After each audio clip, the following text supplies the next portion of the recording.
dia faly miaravatsika mpanaraka an'ity serasera telo minitra ity indray ny vaovao efa entsika ihany tamin'ny faraparany herinandro iny ny resaka Facebook sy ny resaka groupe mandeha groupe mifosafosa olona sy ny ohatran'izany teto tsy pasoka nefa malama fa efa samy mahafantatra ny zavatra tokony ataony daholo ny tsirairay ary nahafantatra ny efa raha ny tantara iny zavatra tsotsotra fotsiny no teneniko hoe ny Facebook dia sabatra roa lela sady manome zavatra tsara ho atsika izy no manome zavatra ratsy ho atsika ihany koa. Facebook dia natao ifandraisana, afaka mampifandray kanefa koa afaka mampisaraka. Facebook dia natao ifanabeazana, afaka mifanabe avy ao kanefa koa afaka mifanimba. Ary ny Facebook dia natao hampandrosoana, afaka mifampandroso ao, afaka mampandroso firenena, afaka mampandroso ny tsirairay kanefa koa afaka mifandentika.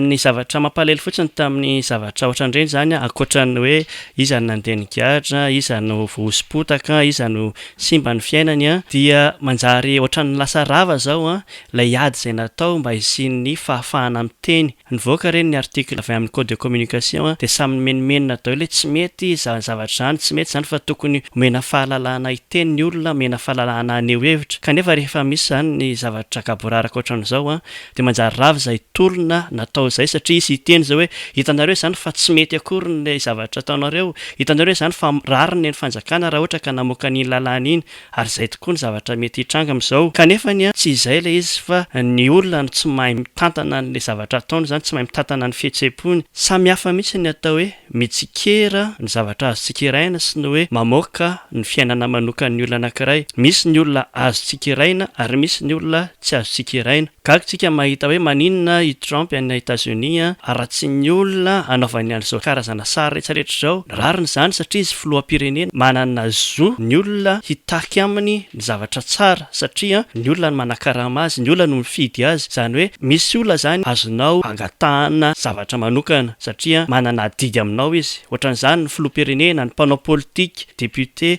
ny ministre, reny olona reny zany azonao atao ny mitaky zavatra tsara aminy. Ohatran'izany koa ny artista raha ohatra ianao ka miditra ao amin'ny fampisehoana ataony dia manana droit ianao hitsikera ny zavatra ataony eo hoe tsy mety zany hiry zany, tsy mifanaraka amin'ny zavatra nalohanay vola zany. Fa raha ohatra ka ny fiainan'ny artista any atokantrano ihany izay tsy nandoavanao vola dia tsy anananao zo zay zany ny zavatra anankiray tokony mampiavaka an'ilay hoe mitsikera sy manaratsy. Azo atao foana zany no mitsikera ary io no tokony adiana io satria manjary misy voatafimbava mantsy zao vokatry ny zavatra mitranga iny fa mila lanjalanjaina hoe hatraiza ny ananako zo.